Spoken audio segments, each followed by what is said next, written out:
Mateo thought the most avoided house in the neighborhood would be the one place no one asked questions. No neighbors watching. No paperwork. Just a roof he could afford. He was a Mexican immigrant, exhausted, undocumented, and running out of options. The street was silent when he unlocked the door, too silent. Inside, the air smelled old, like something had been shut in for years. Then he heard it, a slow knocking sound coming from inside the walls. In the kitchen, he noticed dozens of scratch marks near the floor, all facing inward. No photos, no furniture, just one sentence carved behind the door. Don't stay after dark. So why had everyone else already left, and what were they trying to escape? Mateo stood in the doorway longer than he meant to, the question hanging in his chest as the silence pressed against his ears and refused to let go. He shut the door behind him, and the sound landed too heavily, like the house had been waiting for it. He told himself the warning was old, a scare tactic, something meant to keep teenagers out or buyers away. Still, he locked the deadbolt and slid the chain across, aware of how little protection it offered. The knocking came again, not louder, not faster, but patient, as if whoever made it knew time was on their side. Mateo pressed his palm against the wall and felt nothing but cold plaster and the faint vibration of something moving deeper inside. He thought of the shelters that asked for documents, the rooms that wanted deposits he could not pay, the streets where police cruisers slowed when they saw his face. This house had been cheap because it carried a story, and stories could not call immigration. He set his backpack down and tried to breathe like a man who was not being hunted by anything at all. He walked to the kitchen slowly, every step measured, as though the floor might protest if he moved too quickly. The scratch marks near the baseboards were deeper up close, uneven and frantic, as if someone had dragged metal or bone across the wood in desperation. They did not look old enough to belong to a different decade, and that unsettled him more than if they had been buried under dust.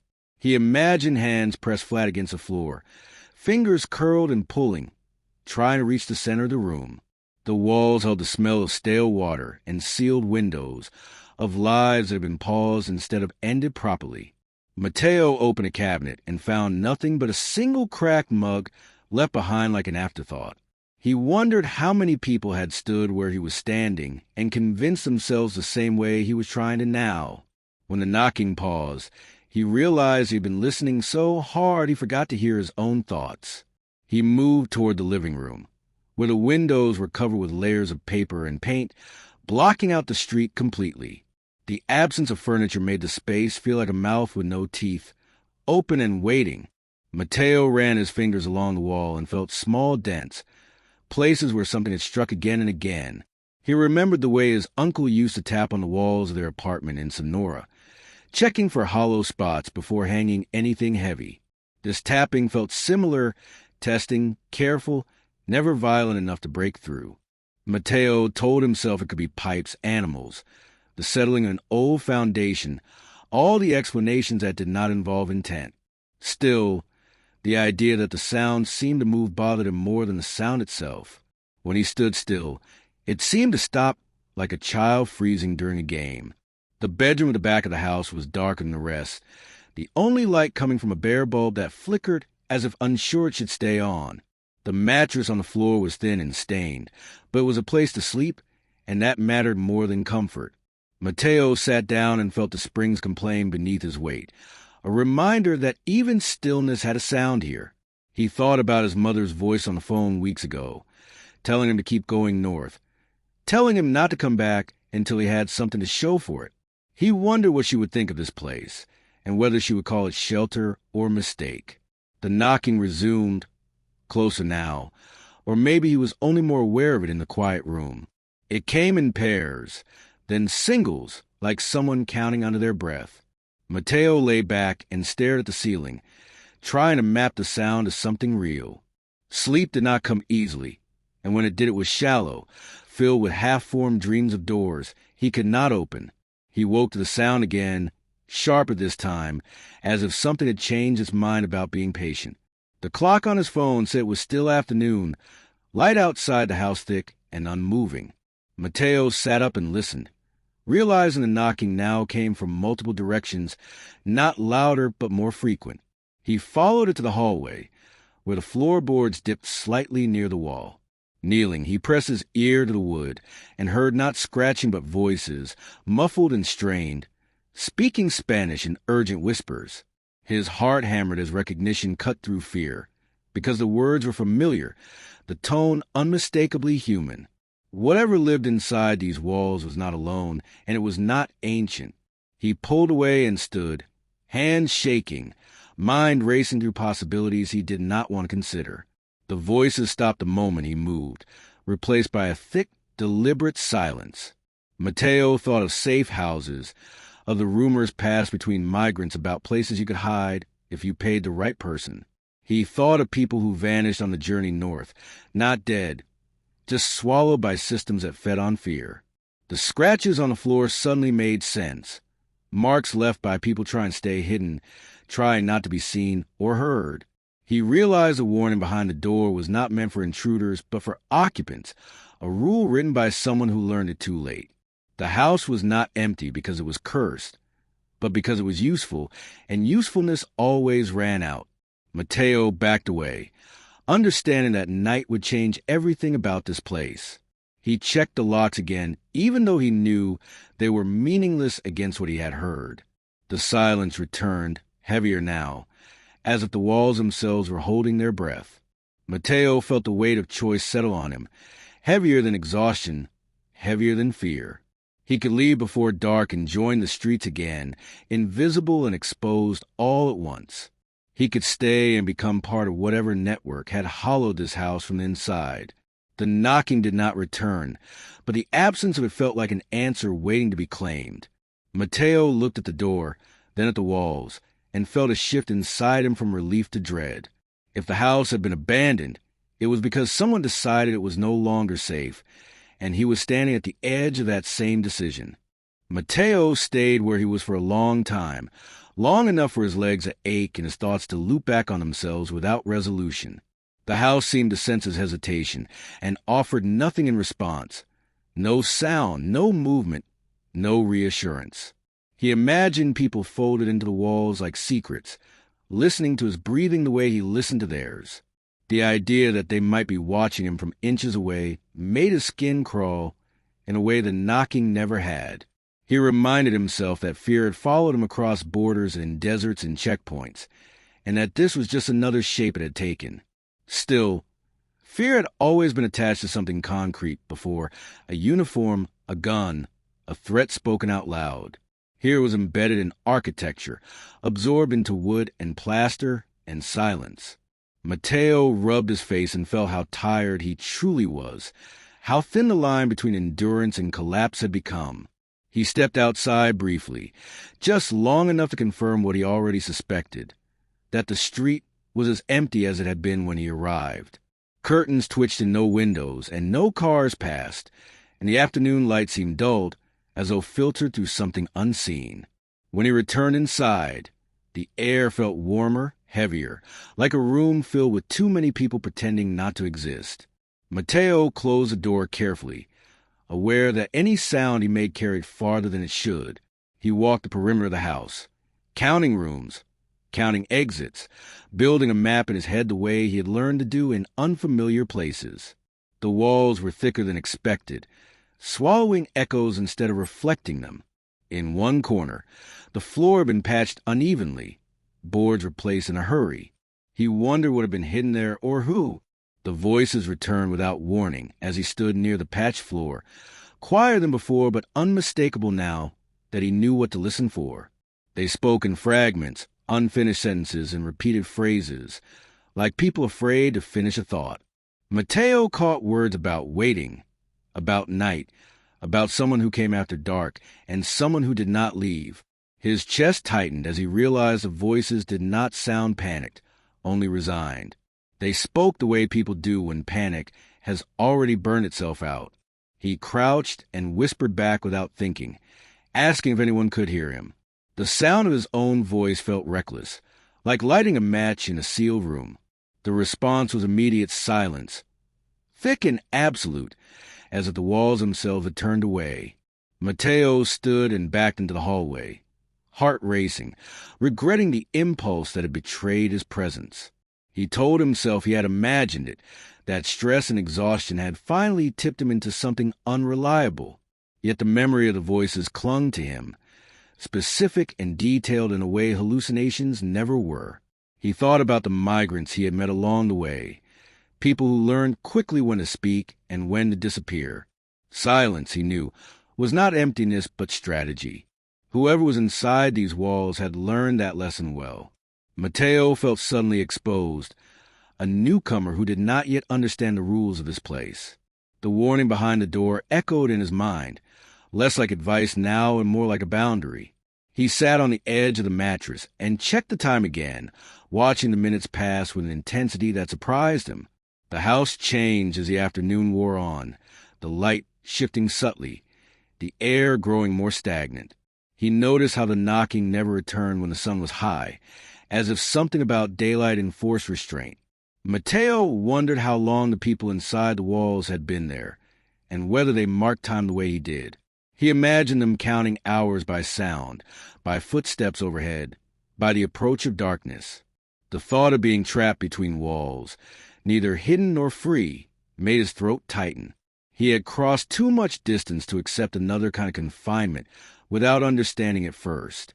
As evening approached, Mateo felt the weight of decision pressing closer, narrowing his options. Leaving before dark meant surrendering the fragile safety of a roof, but staying meant stepping into a system he did not yet see clearly. He packed his bag slowly, deliberately, as if the act itself might clarify his thoughts. Each item felt heavier than it had that morning, loaded now with uncertainty. The house remained quiet, almost cooperative, and that frightened him more than noise would have. He realized the silence might be permission rather than threat. Whatever happened here at night did not want witnesses who could walk away. Mateo paused with his hand on the zipper, caught between instinct and need. The sun dipped lower, and with it came a subtle shift in sound, a low hum that seemed to rise from the foundation itself. Mateo stood near the front door and listened, realizing the hum matched the rhythm of breathing, slow and synchronized. It was not mechanical, not random, but communal, as though many people were trying to become one quiet presence. He thought again of the scratches on the floor, of hands pulling inward, not outward. The house was not a hiding place from the world, but a holding space within it. Mateo felt a strange pull, an understanding that staying meant becoming part of something larger than his own survival. The idea both terrified and steadied him. When the first hint of dust bled to the edges of the covered windows, the knocking began again, softer but more insistent than before. It came from below now, from places he had not checked, as if responding to the fading light. Mateo's pulse quickened, but he did not move toward the door. He thought of all the nights he had spent afraid, alone, unseen, and how those nights had still carried the promise of morning. This place offered no such promise, only continuity. The voices returned beneath the knocking, murmuring the same words he had heard earlier, repeating them like a rule. Mateo closed his eyes and listened, realizing they were saying his name. Mateo opened his eyes slowly, the sound of his name still echoing in his head even after the voices faded back into the walls. He did not answer again, resisting the urge and effort that left his jaw aching. The house felt different now, alert in a way it had not been before, as though it had registered him as more than a temporary presence. He stepped away from the door and moved deeper inside, guided by a sense that leaving immediately might draw attention he did not understand yet. The air had cooled with the dying light, carrying the smell of damp earth and old concrete. Mateo told himself that if people were hidden here, they were likely as afraid as he was, and fear could make allies out of strangers. That thought steadied him enough to keep his breathing slow and controlled. He followed the sound of the hum toward the back of the house, where a narrow door led down to a basement he had not noticed before. The door was almost flush with the wall, painted the same dull color, its handle worn smooth by frequent use. Mateo hesitated, listening again for voices, but heard only the faint synchronized breathing below. He thought of the tunnels he had crossed near the border, the way sound traveled differently underground, magnified and distorted. Slowly, he opened the door and felt a rush of cooler air spill out, carried with it the unmistakable scent of human presence. The stairs were steep and uneven, each step creaking softly under his weight. He descended carefully, aware that every movement announced him to whoever was waiting below. The basement was larger than he expected, carved out beneath the house like a second, hidden world. Mattresses lined the walls, pressed close together, their occupants sitting up or lying still, eyes fixed on him with a mixture of fear and calculation. There were men and women of different ages, some with children curled against them, all too thin, all too quiet. Mateo recognized the look in their faces immediately, the look of people who had learned not to hope out loud.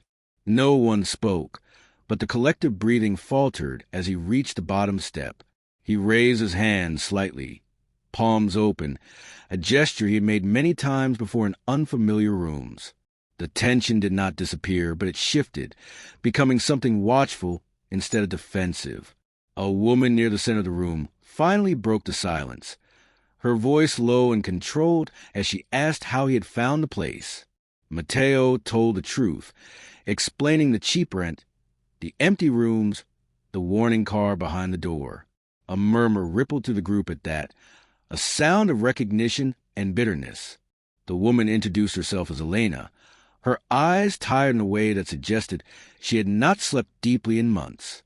She explained that the house was owned by a man who offered shelter to people like them. No questions asked, no documents required. The price was silence and compliance, especially after dark. Mateo felt a cold weight settle in his stomach as the pieces began to align. Elena spoke carefully, choosing words that would not carry beyond the basement walls. At night, she said, the owner came with others, men who used the house as a holding place before moving people onward or not at all. Some left in vans before dawn, destinations unknown but promised. Others were taken upstairs and never seen again, their absence explained away as escape or bad luck. The scratching on the floors above came from those trying to signal, to warn newcomers without alerting the wrong ears. The warning behind the door had been carved by someone who managed to slip out and never returned. Mateo thought of the voices saying his name and understood they had been deciding whether he was threat or hope. The house was not haunted by spirits, but by choices made under duress. The group watched him closely as the explanation ended, waiting for his reaction as if it might determine their own next move. Mateo felt anger rise, hot and unfamiliar, mixing with the fear he had carried for so long. He had spent months avoiding attention, shrinking himself to fit into shadows, and now he stood in a place that thrived on that same instinct. Elena asked if he planned to leave before night fully fell, her tone neutral, but her eyes pleading. Mateo thought of the street outside, empty and exposed, and of the men who came after dark. Leaving now might mean being followed, marked as someone who knew too much. Staying meant becoming part of a trap he finally saw clearly. He asked how many had come through the house, and how many had left safely, questions that drew uneasy glances. Elena admitted they did not know for sure, only that the number seemed to grow without ever shrinking enough.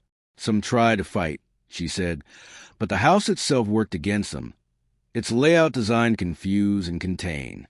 Mateo imagined the walls closing in, the doors blending into paint, the basement filling slowly with new faces and fading hope.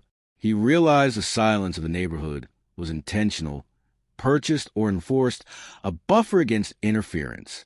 The most avoided house was avoided for a reason that went beyond superstition. It was invisible because it needed to be. The light from above dimmed further, signaling that dusk was giving way to night, and the group tenses one. Elena explained that once full dark settled, no one was allowed upstairs except those taken by the owner. The rule was survival, not obedience, and breaking had consequences they all understood. Mateo felt the weight of their expectations settle on him, the unspoken question of whether he would join them or endanger them by leaving. He had never thought of himself as someone others might rely on someone whose decisions carried collective risk. The idea terrified him more than any wall knocking ever had. He realized the house had already claimed him the moment he listened instead of running.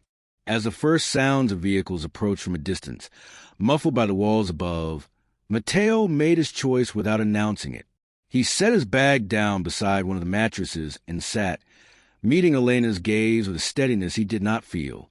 The hum of breathing resumed, slightly altered now to include him, and the house seemed to settle around that change. Mateo understood then that the question was no longer why everyone else had left, but who had stayed and learned to survive inside the walls. Night had arrived, and with it the true purpose of the house revealed itself fully. Mateo wondered how long it would take before someone decided to carve another warning, and whether he would be the one holding the knife. The night settled into the house with deliberate slowness, as if it wanted everyone inside to feel the exact moment it took control. Mateo sat on the thin mattress with his back against the wall, counting breaths the way he used to count steps during border crossings. Around him, people adjusted quietly, mothers pulling children closer, men shifting their weight to ease cramps they had learned to endure without complaint. No one spoke now, not even in whispers, as though language itself might betray them. The hum of breathing deepened, becoming steadier, more synchronized, a collective effort to remain unnoticed. Mateo felt the vibration of it through the wall at his spine, a reminder that survival here depended on blending in completely. He wondered how long it took before fear turned into routine. The idea that this could become normal frightened him more than the owner ever could. Above them, footsteps moved through the house, heavy and unhurried, belonging to someone who knew every creak and weakness of floor. Mateo recognized the confidence in that gait, the way power announced itself without needing to rush. The footsteps paused directly overhead, and the basement seemed to contract, every body tightening in response. A child whimpered softly before being silenced by a hand over their mouth, the sound swallowed by fabric and practiced restraint. Mateo clenched his fists, anger flaring again at how easily fear passed from adult to child here. He told himself to remember this feeling, to not let it dull or fade. The footsteps resumed, moving toward the front of the house, followed by the low murmur of unfamiliar voices. Mateo realized this was the nightly ritual Elena had described, unfolding exactly as expected. The sound of the front door opening carried down to the floor, followed by laughter that did not belong in a place like this. Mateo pictured men stepping inside, comfortable and unafraid, treating the house as an extension of themselves. He imagined the owner among them, a man who understood that invisibility could be engineered, bought, enforced. The group in the basement remained still, their stillness an offering meant to go unnoticed. Mateo felt a sharp urge to stand, to do something, anything, but he forced himself to remain seated. He knew that reckless movement would not save anyone here, least of all himself. The house had rules, and breaking them blindly would only feed what it was designed to do. Silence stretched, thick and suffocating.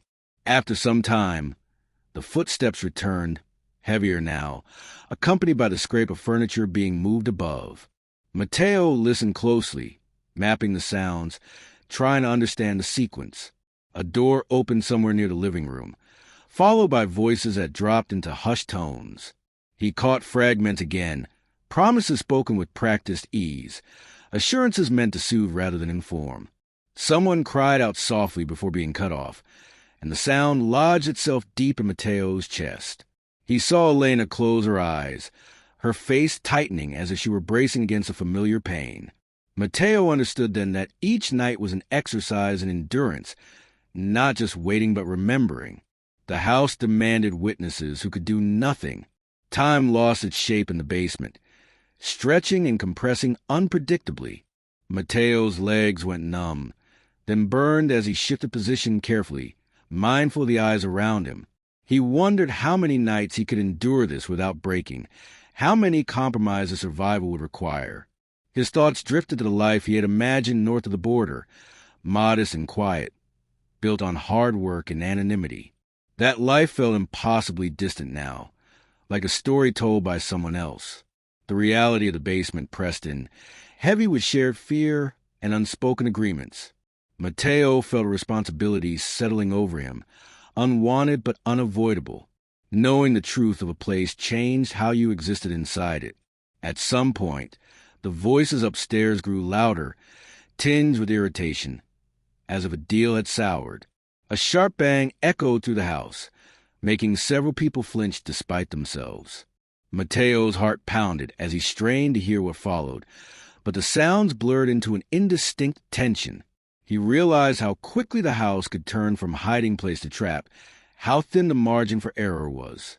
Elena opened her eyes and met his gaze briefly, something like apology passing between them. Mateo nodded once, a gesture of understanding he was not sure he truly felt. The house was teaching him its lessons quickly, without mercy. He wondered how many others had learned them the same way.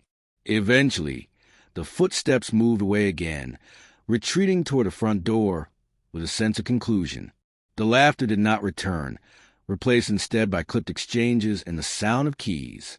When the door finally closed, the basement did not immediately relax, as though no one trusted the silence that followed. Minutes passed before anyone shifted or breathed more deeply. Mateo felt sweat cooling on his skin, his body slowly releasing tension it had no place to put. He realized he had been holding his breath far longer than he thought possible. The house remained awake, though, its presence lingering even after the men were gone. Elena spoke at last, her voice barely audible as she explained that not every night ended the same way. Sometimes people left alive, sometimes they did not, and sometimes no one was taken at all. The unpredictability was part of control, she said, the way hope and fear were rationed carefully. Mateo listened, absorbing the quiet cruelty of it, feeling his earlier anger harden into something more focused. He asked how the owner kept the neighborhood silent, and Elena shrugged, saying money and threats worked the same everywhere. Mateo thought of the empty street, the houses that pretended not to see, and felt a familiar bitterness. Silence, he understood, was rarely innocent. As the night wore on, exhaustion pulled at Mateo despite his racing thoughts. Around him, people lay back down, sleep coming in fragments and starts. He remained awake, staring into the dimness, replaying every sound and word from above. The house had revealed its function, but not its weaknesses, and that unsettled him. Mateo knew he could not stay indefinitely without becoming complicit in what happened here. The thought of carving his own warning behind the door crossed his mind, then passed, inadequate and small. He felt the first stirrings of a different impulse, one that frightened him more than running ever had. In the quiet after terror, Mateo began to consider what it would mean to refuse silence.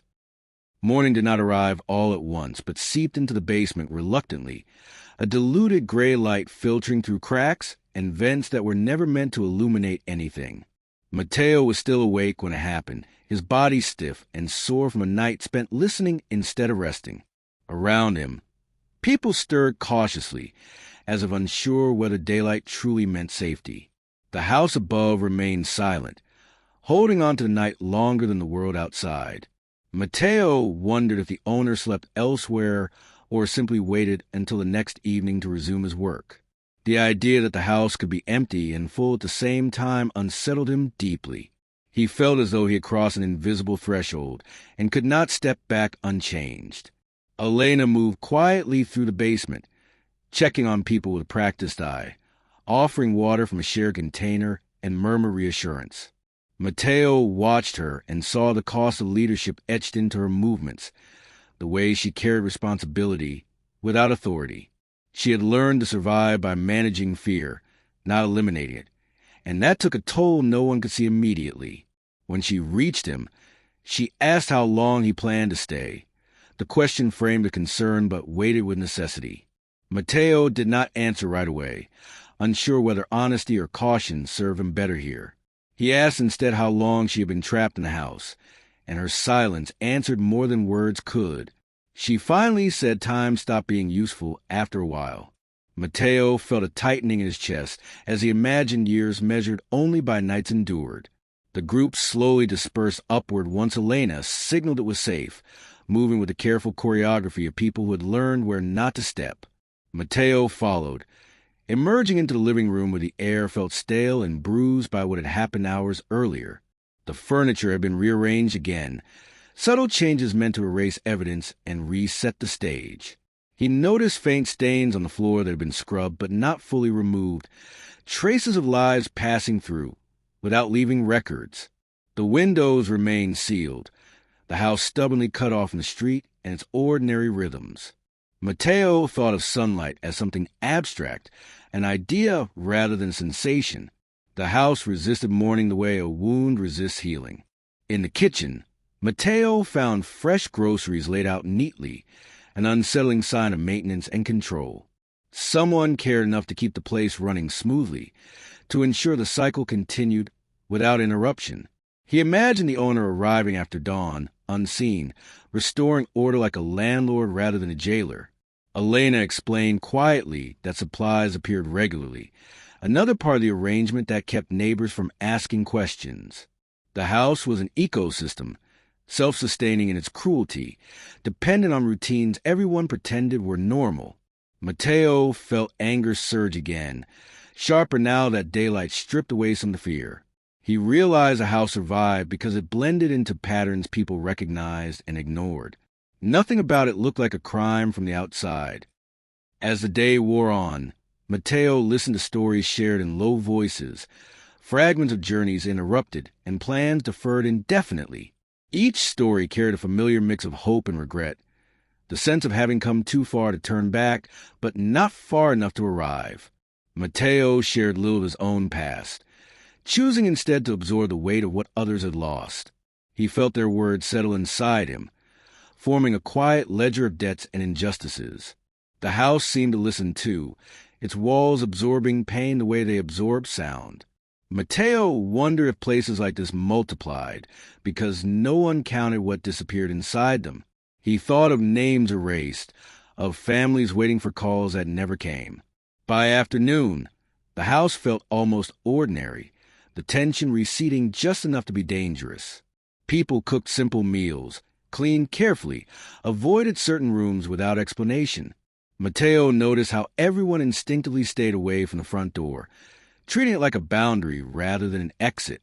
He realized that fear had reoriented their sense of space, shrinking the world to what was immediately survivable. Elena caught him watching and warned him quietly not to mistake daylight for safety. The men did not always come at night, she said, and unpredictability was their strongest weapon. Mateo nodded, feeling the truth of that settle heavily. Safety here was temporary and conditional. As evening approached again, Mateo felt a growing restlessness that refused to be calmed. The thought of another night in the basement, listening and waiting, filled him with a quiet dread. He found himself studying the house more closely, noting angles, doors, patterns of movement. He realized he was no longer thinking only about escape, but about interruption. The idea frightened him, not because it was impossible, but because it required courage he was not sure he possessed. Mateo had survived by staying invisible, by letting danger pass over him rather than confronting it. This place demanded a different kind of response, one that risked everything. He felt a familiar pull between self-preservation and something larger, heavier. Elena noticed a change in him and pulled him aside, her expression wary but curious. She asked what he was thinking, and Mateo hesitated before answering honestly. He said he could not stay without becoming part of what happened here, and he could not leave knowing it would continue. Elena looked at him for a long moment, as if weighing hope against experience. She told him others had felt the same once, and most of them were gone now, whether they had escaped or been taken. She did not know. The house did not keep records, and neither did the world outside. Mateo felt the weight of that uncertainty pressed down on him. When dusk began to creep back toward the windows, Mateo stood in the living room and listened to the house settle into its nightly posture. The silence felt anticipatory rather than calm, charged with what was about to repeat itself. Mateo understood now that the central question was not how to survive the house, but whether survival without resistance was a kind of living at all. He thought of the warning car behind the door and saw it differently now, less as fear and more as a test. Someone had tried to leave a trace, however small, for whoever came next. Mateo felt something shift inside him, a resolve forming quietly, without drama. If the house thrived on silence, then breaking it might be the only way out. Mateo spent the remaining daylight hours preparing in ways that looked like restlessness to anyone watching closely. He walked the house under the pretense of cleaning, memorizing the placement of doors, the angles of hallways, the way sound traveled from one room to another. He noted which floorboards creaked and which absorbed weight quietly, which walls fell hollow and which resisted pressure. The house revealed its habits reluctantly. Like a creature disturbed from sleep, Mateo felt his fear reorganize itself into something sharper, more purposeful, the kind that demanded action rather than avoidance. He understood that whatever he did next could not be undone, and that knowledge steadied him instead of paralyzing him. For the first time since arriving, he felt present rather than merely enduring. Elena watched him from a distance, saying nothing, but Mateo sensed her awareness like a hand on his shoulder. When she finally spoke, it was to tell him the owner usually arrived just after full dark, never earlier, never later. She explained the timing was intentional, chosen to exploit the hour when the street emptied and neighbors settled into their own routines. Mateo asked where the owner kept his keys, and Elena's eyes widened slightly before she looked away. She said no one knew for sure, only that doors locked and unlocked when he wanted them to. The house, it seemed, cooperated with him. Mateo wondered whether control came from technology, threats, or something simpler and more terrifying. Power often did. As dusk deepened, the group retreated toward the basement again, their movements slower this time, burdened by the knowledge of repetition. Mateo followed but stopped at the top of the stairs, telling Elena quietly that he would come down later. She did not argue, only studied his face with an expression that mixed fear and reluctant respect. She told him to be careful, a phrase so small it felt almost cruel given the circumstances. Mateo nodded, understanding it was the only blessing she could offer. The basement door closed softly behind them, leaving him alone with the house. The silence that followed felt heavier, without shared breathing to dilute it. Mateo realized how much collective presence had protected him without his noticing. The first footsteps above came right on time, measured and confident, accompanied by the sound of a vehicle door closing outside. Mateo stood in the shadow of the hallway, heart pounding, every sense sharpened to a painful clarity. He heard voices again, different ones this time, relaxed and familiar with the space. The owner laughed at something, a low sound that carried entitlement rather than joy. Mateo imagined his face, ordinary and unremarkable, the kind that passed without comment in daylight. That anonymity felt like part crime, the way evil here were the mass routine. Mateo clenched his jaw, reminding himself why he was still standing upstairs. Silence had protected the house long enough. The men moved through the living room, and Mateo caught a glimpse of them through a narrow gap, their outlines distorted by low light. One carried keys that jingled softly, the sound absurdly cheerful in the quiet. Mateo focused on that sound, anchoring himself to it, letting it guide his timing. When the owner stepped into the kitchen alone, Mateo followed, his movements deliberate and quiet.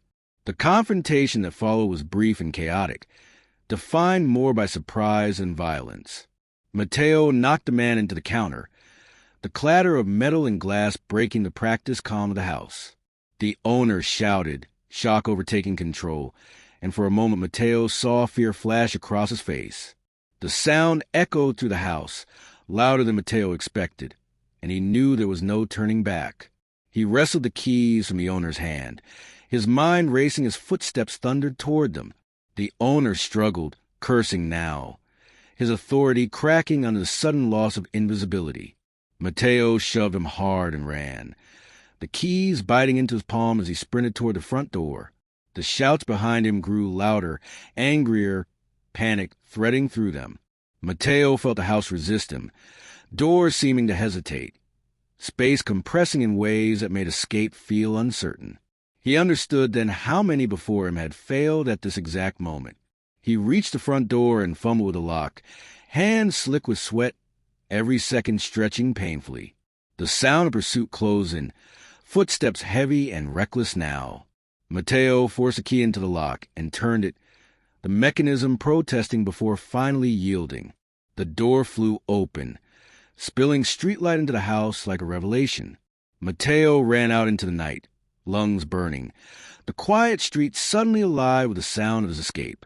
Behind him, the shouts continued, but they did not follow far, constrained by the need to preserve silence.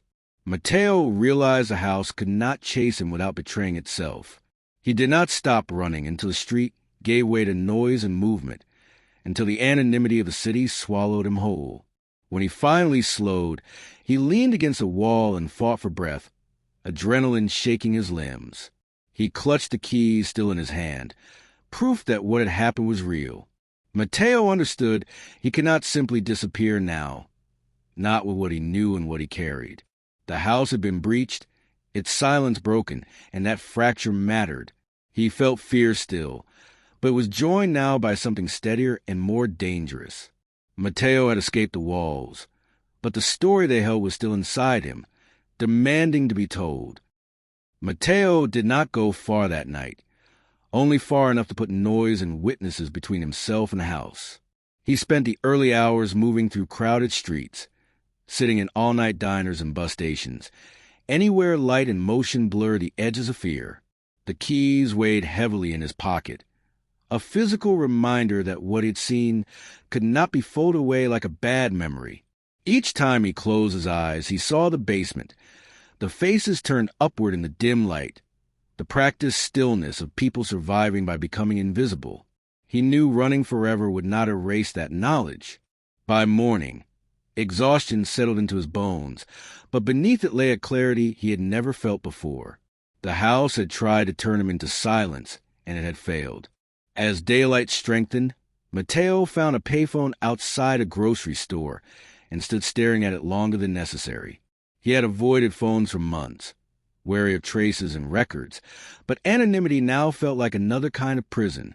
He dialed a number Elena had once mentioned in passing, a distant cousin who worked with a local church.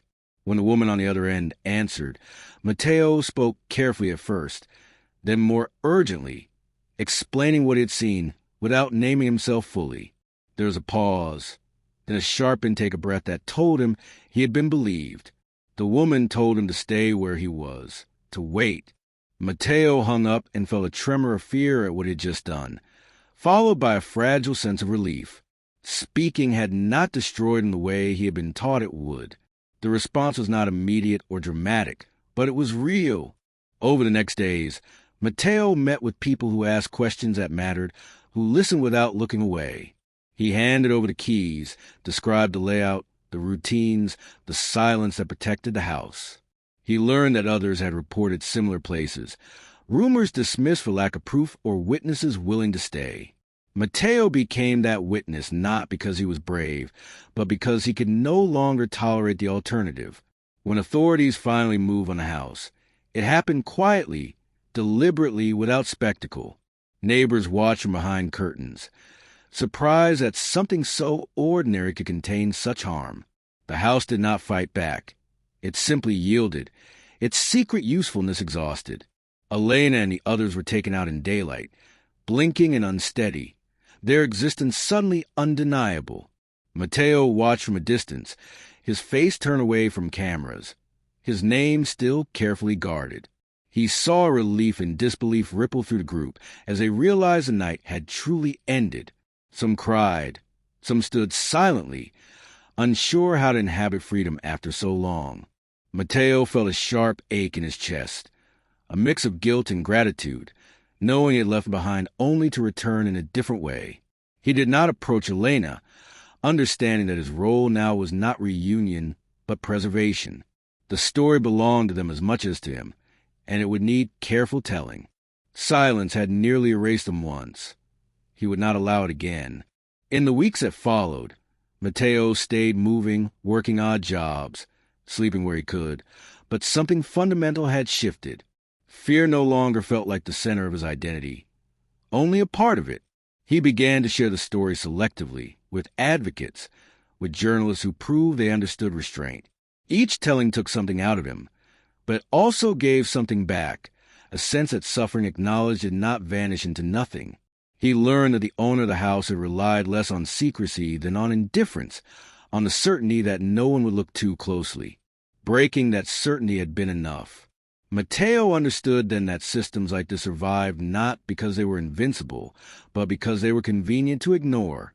Sometimes, late at night, Mateo still heard knocking in his dreams, slow and patient, a sound that reminded him how easily walls could hide people. He woke from those dreams with his heart racing, then grounded himself in the present, in the fact that the house no longer held anyone. The memory remained, but it had changed shape, less a threat now than a responsibility. Mateo accepted that some stories survived only because someone chose to carry them forward, even when doing so was dangerous. He had not set out to be that person, but circumstance had pressed a role into his hands. He would not pretend the weight was light, only that it was necessary. Silence had nearly won once, and that was enough for a lifetime. Mateo never returned to the neighborhood, but the image of the house stayed with him, stripped now of mystery and reduced to what it had always been. It was not haunted, not cursed, not special in any way that excused what happened inside. It was a tool, sharpened by fear and neglect, dulled by daylight and attention, knowing that made it less frightening and more instructive.